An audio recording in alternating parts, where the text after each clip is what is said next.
Share these guidelines with others and help prevent the spread of illness and maintain a healthy environment. An ounce of prevention is worth a ton of cure.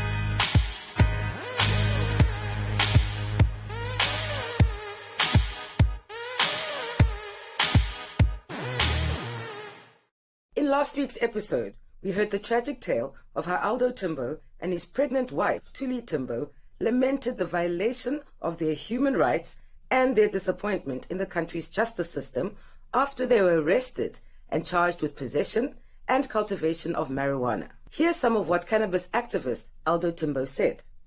I've been there, gas ran out more than 3 times. It takes 3-4 days for them to fill it. Where does the money go to? Become like a big store where you hold people. Why don't you leave us in our little places where we behold and let us come to court, and if it is a criminal case you want us to be. But now you put us in prison to try kill us slowly, or are you trying to get justice? Because if it was justice that the Namibian system is after, they would test every inmate that they bring in, because they know that it's Corona, it's the COVID time. They want the country and the people of Namibia to take COVID so serious, but yet the lawmakers and the enforcers of the law don't do that. Prisoners were just brought and thrown into a cell. Doesn't matter where you come from now, if you have it or not. 5 cases arose from all those cases.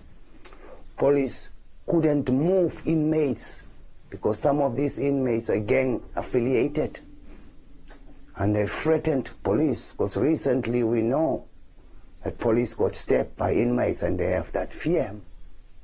So police are being ruled and controlled to carry contraband into prison, cell phone into prison, all the luxuries of outside. The police same time give it back to the criminals inside. So I don't know what the law reform is trying to change, while we know we've got the crooks now in uniform. So before people is concerned about cannabis now, they should first be concerned about the society at whole, at large, how they want to go forward to govern us as a people. Because the way the police chief and head of staff is devaluing and lowering themselves to invite inmates for a fist fight.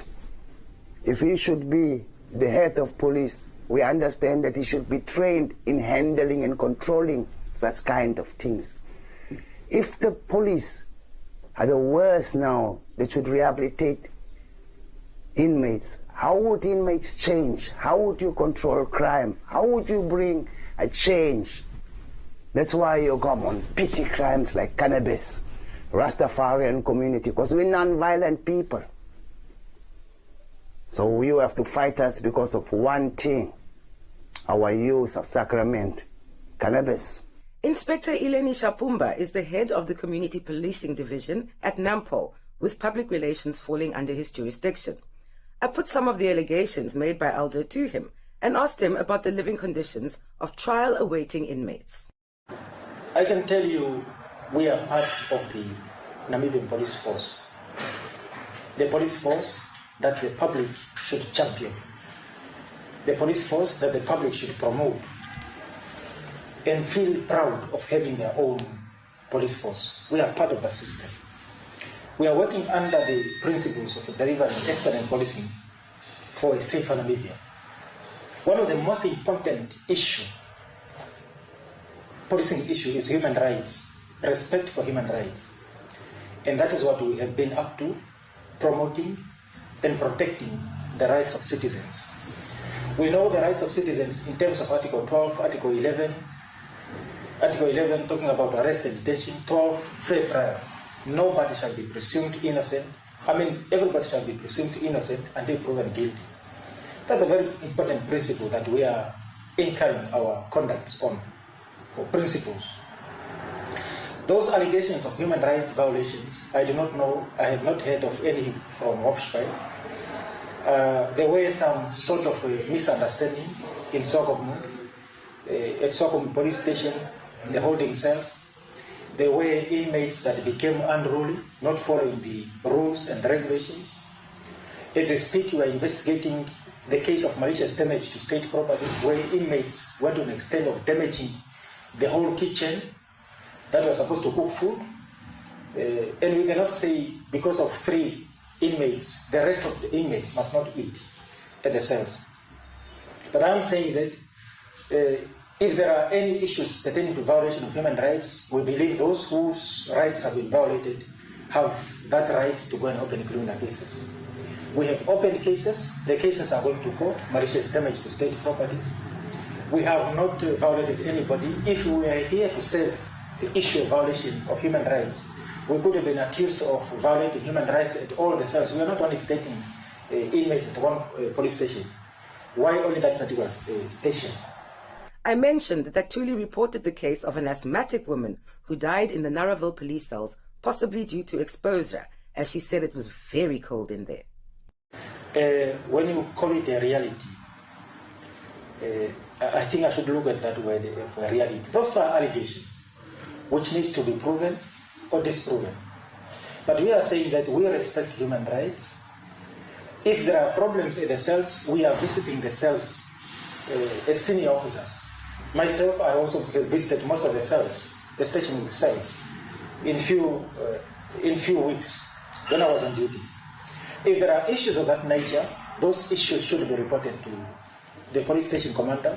If the station commander is unable to attend to them, they should be reported to the officers that are visiting the cells, and even to the regional commander. But it's a question of how do these people then give this information out that need to be looked at.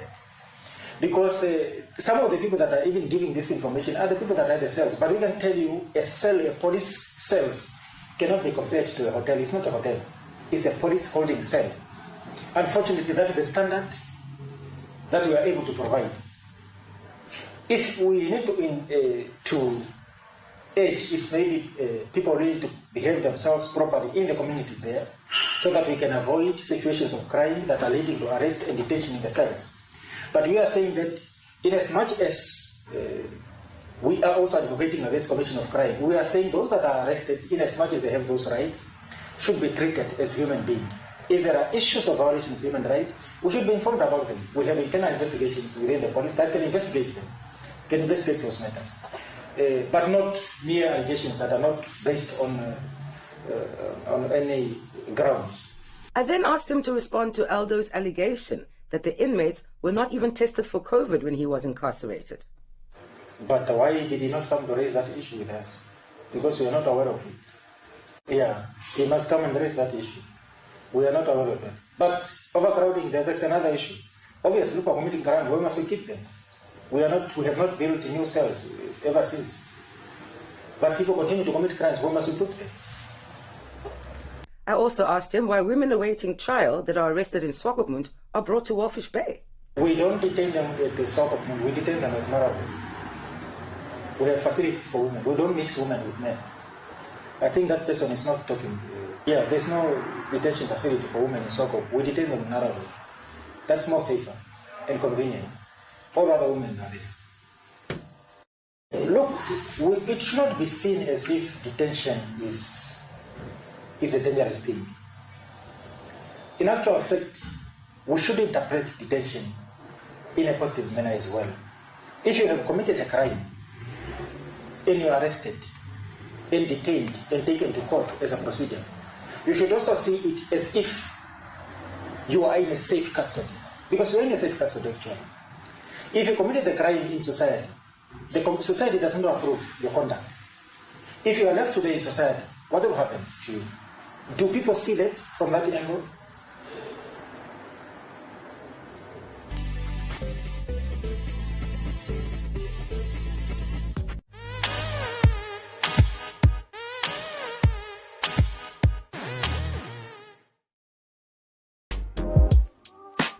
Hey guys, I'm Treza, and I would like to invite you to come chill with me on the air between 2 and 6 p.m. for some fun-filled, heartwarming conversations. On Hip Couture, it takes us into the latest fashion trends, as well as the glitz and the glamour of the industry. What the Actual Facts takes us into crazy, unusual actual facts, and not forgetting MYD Heart, where we have holistic conversations about life. Catch this and more every weekday on your inspiration station, 99 FM.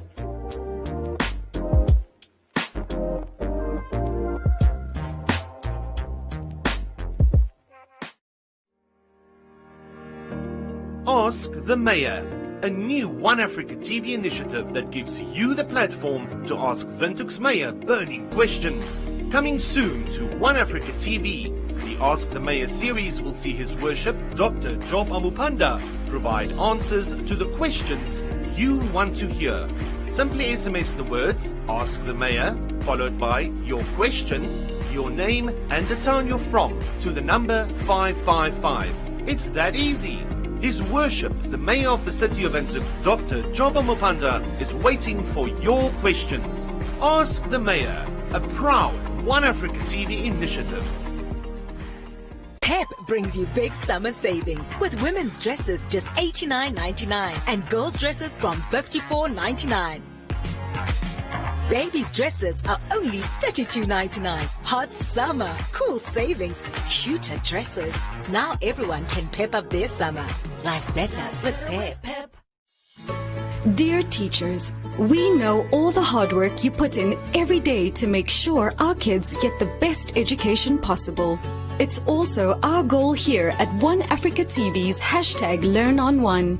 That's why we bring free quality supplementary lessons that are 100% Namibian, compliments of NMH's MyZone. Lessons include early childhood development programs and primary school lessons. These air on One Africa TV every weekday from 9 to 11 a.m. with repeats from 2 to 4 p.m. There's so much to learn with #LearnOnOne. Invite learning in.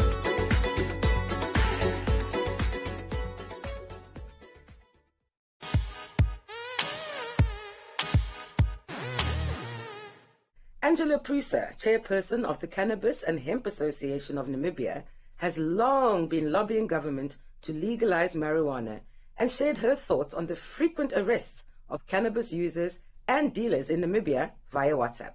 It's quite shocking in which violent manner the police is acting towards these individuals in comparison to the crime that is being committed, because essentially you need, for a crime to have been committed, there needs to be a victim. And when we look at the majority of cannabis arrests in Namibia, there is no victim. It is purely someone in the privacy of their own home choosing to smoke or consume a plant that is essentially beneficial to our bodies. So the issue here is that it totally and utterly as well inflicts and infringes on our human rights. And what is even more worrying in a country like Namibia, where we have such high statistics of murder and rape and child abuse and child neglect and addiction, is that the resources that are available are being wrongly used. So the police is targeting cannabis users. And, you know, sometimes you have 4 police cars and you have a whole drug squad team that rock up at people's houses. And what they will confiscate as evidence is, you know, sometimes maybe 10, 20, 30 grams of cannabis, or sometimes a small cannabis plant. Sometimes that plant is hemp.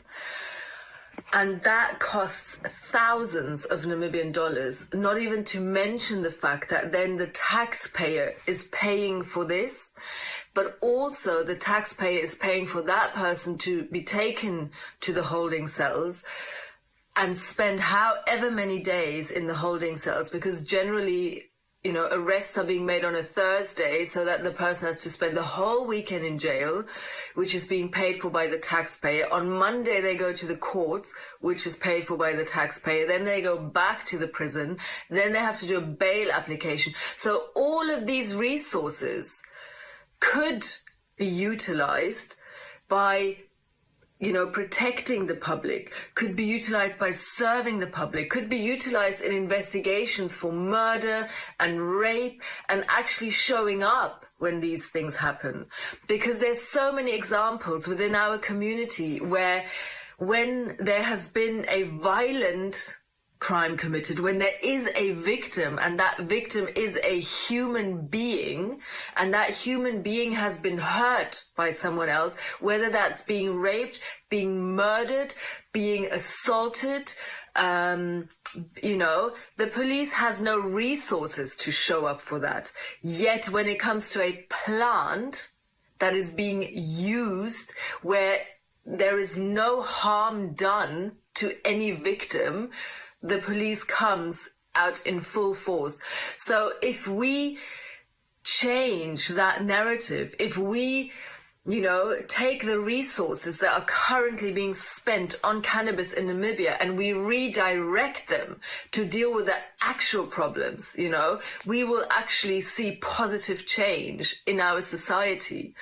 So this is, I think this is a really, really important point, you know, when we look at how people are treated, you know, cannabis users are treated in Namibia, how violently their arrests are, you know, and how the infringement and the total violation and disregard of their human right, you know, like the resources could be much better used because we have an issue with violence in our community in Namibia. And the other thing as well is the fact that, you know, we have an issue with substance abuse in Namibia. I mean, even alcohol, you know, alcohol and tobacco are more dangerous and more harmful to the user and the community than cannabis. And this is a fact. This is not a debate. This is not a discussion. This is a fact. Angela is of the mindset that alcohol and tobacco have far more adverse effects, and what we really need to heal as a society is our collective trauma. Alcohol is not very well regulated, and we see this in our society because the amount of damage that alcohol does, you know, starting from domestic violence to child abuse to violent interactions between people, to car accidents, to health issues, it's a massive problem, and yet we don't have a properly regulated structure around alcohol. You know, the fact that there's so much illegal brewing of alcohol going on, and this is, you know, negatively affecting the communities, you know, that needs to be revised in itself. But it is legal and it is regulated, and this is what cannabis as a substance should as well be. It should be legal and it should be regulated, especially because it is essentially, you know, not comparable to alcohol in the fact that cannabis has great therapeutic potential. You know, the cannabis plant is being utilized as a medicine. So this as well, you know, this is a major issue, is where we have some substances are legal and regulated and other substances are illegal and create danger to the user for using them. When you have a substance that is illegal, people need to smuggle this substance, you know. People are trying to grow the strongest and create, you know, the strongest version of that substance to sell to their clients. And because it is illegal and criminalization is, you know, always, you know, like a shadow walking next to you in You know, when you are, whether you're dealing or utilizing those substances, people tend, it's the same when alcohol was prohibited. You know, people weren't drinking beer when alcohol was prohibited. People were drinking moonshine and, you know, like Witblitz and really strong alcohol because of the prohibition of it. So this is the same with cannabis. Cannabis is coming from the north and from the south, and it needs to be smuggled across borders. So people are growing it. You know, no one has any idea how their cannabis is being grown or what is being put into it. It is being smuggled across borders, so it's being contaminated with chemicals that mask the smell for it to be smuggled across borders. And then very often it is mixed with substances to make it stronger, more effective, or more addictive to the user. So all of these things in a regulated and legal market, you take those dangers away. You know, you are able to be transparent about how the substance was grown that people are going to be consuming, about, you know, what the strength and the potency of that substance is, so people can make informed choices. This already takes dangers, you know, away from that substance. So this is why prohibition, you know, the prohibition of cannabis, the criminalization of cannabis is essentially more harmful and more dangerous than the substance itself. And essentially the war on drugs that we have going on has not yielded any results at all. There's not less drugs on the street. People are not taking less drugs. People are taking more drugs. So we need to look at a different approach. And instead of a criminal approach, there needs to be a health approach. Because I think a really important factor as well to be considered is that in Namibia, you know, addiction is a huge problem. But the addiction that we see is a direct result of the trauma that people have experienced, you know, and there has never been a health angle to, you know, or a psychological angle to help people process, you know, this generational trauma that people have experienced in Namibia from colonization and apartheid, etc. So if there's all this unresolved trauma, addiction, you know, and as well as the unresolved trauma, the amount of poverty and lack of opportunities, this creates the perfect, you know, like growing conditions for addiction.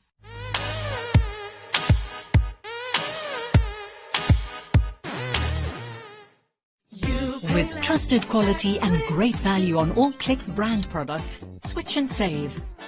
Buy Clicks Made for Baby toiletries from $11.49. Buy Clicks Made for Baby 240 baby wipes, $70.99 per pack. Or buy Clicks Made for Baby Dry Protect Disposable Nappies Jumbo Pack, $189.99. Clicks, feel good, pay less.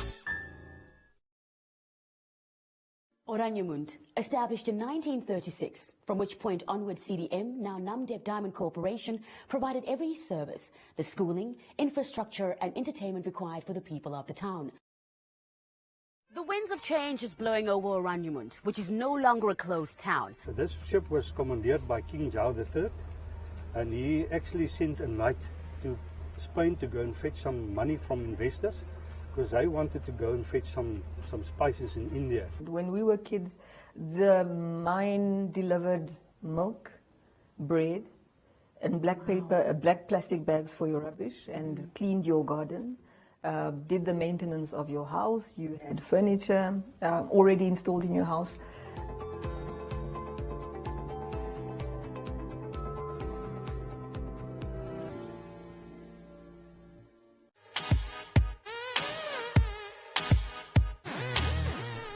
Nampol Inspector Eleni Shapumba answered some questions about the conditions of trial-awaiting inmates at the Swakopmund and Walfish Bay police stations. I asked him why prisoners don't have cutlery and crockery. How safe are those items in the cells, those utensils in the cells? They can use them to fight one another. In as much as I can tell you, we are really trying our level best under the circumstances to respect human rights, and there is an issue of dignified living there.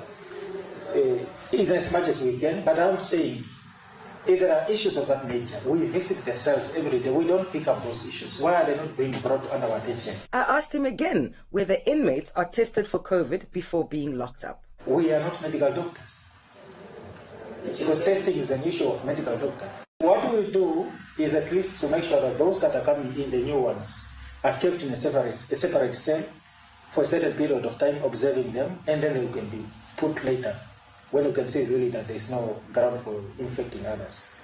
It cannot be an issue because we do not have people with COVID in our cells. If we had people that have died of COVID or people are suffering from COVID, maybe we can discuss it. But as for now, we have taken precautionary measures to make sure that we prevent as much as possible. If there are people that are suspecting or saying that we do not do that, I think it needs to be proven otherwise. But we are trying whatever it is. Whilst he directed my questions about the increased police brutality the citizens of Namibia have seen, even before those Skopskit donor operations, Kalahari and Namib Desert, or whatever they were called, to a higher authority, he did have this to say. No, that one, I think you should verify with the Deputy Commissioner Shikombi if it's on a national level. I speak for Rongo and I say we have minimum cases of that nature. Those allegations that were made, cases were opened and there are other investigations. Where you find human beings, there will be crash, obviously. There will be tension. There will be issues of that nature. But they need to be reported, be investigated, and the situation need to be addressed. But I need to remind the public also to say we should not expect to have a police force that is really weak. Weak, that it submits to every issue of the public. That's not a police force that we should be proud of as a country. We should be proud of our force when the force is able to stand up and react and bring order. Not a force that should be controlled by the public. If we are driving towards a situation in which the public will just stand up and say police and the police keep quiet, I think that's a situation that will never be favorable for our country or for our region. So we need to respect the officers when they are doing their work. We should behave ourselves in an orderly manner. We have not gone to people's houses. There are pastors here, there are teachers here, there is managers here. We never heard them of complaining of wrong behavior towards the police. But there are certain individuals, but it's a question of your behavior that lead the whole situation to happen. So we need to control our conduct as members of the public, how we behave towards the police officers that are just doing their work. And when there are police officers that are really not acting properly, there should be a way as to how we address those issues. The Cannabis and Hemp Association's Angela Prusa is adamant that criminalization is not the answer for a number of reasons. We have no opportunity for people to even engage in asking for help because we have a lack of social workers. We have a lack of outreach programs.